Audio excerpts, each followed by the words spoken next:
अस्सलाम वालेकुम। ही सुंदरपुर टेलीविजन जो बेटे मु खबरू है मां न्यूज़ कास्टर पोपट हाजिर है न वक्त जो खास खबरू जो पटनी फाटक ते रेल सां मख टकराजी वई जिन नतीजे में रेल जा 4 गाड़ा पटरीअ तां लही विया। सैयदन वाली खड में 5 मछरन जो जेड़ो थी पियो रुगो क्लेशन ऐं बमन जो वसकारो हुयो। आसपास जा घर पिण तबाह थी विया। पटनी में असलम पायलट लारा के जंग में चको सुबह को वठी शाम ताईं जंग मां वाट न कढिया। अंठाणा मालिक कारो गड़ो खाया जॾहिं हुन हिंग कई तॾहिं वाट कढे। हाणे आहे मौसम जो अहवाल।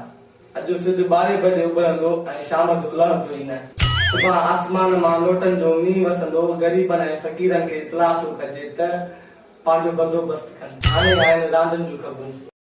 पटनी नाज़ में ऐलान कयो आहे त जेको बि क्रिकेट ते वेंदो उन खे सिधो भ्रष्ट हणाईंदो।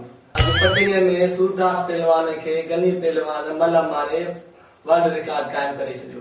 चयो वञे थो त गनी पहलवान सूरदास पहलवान जा उज़बा बणी छॾिया।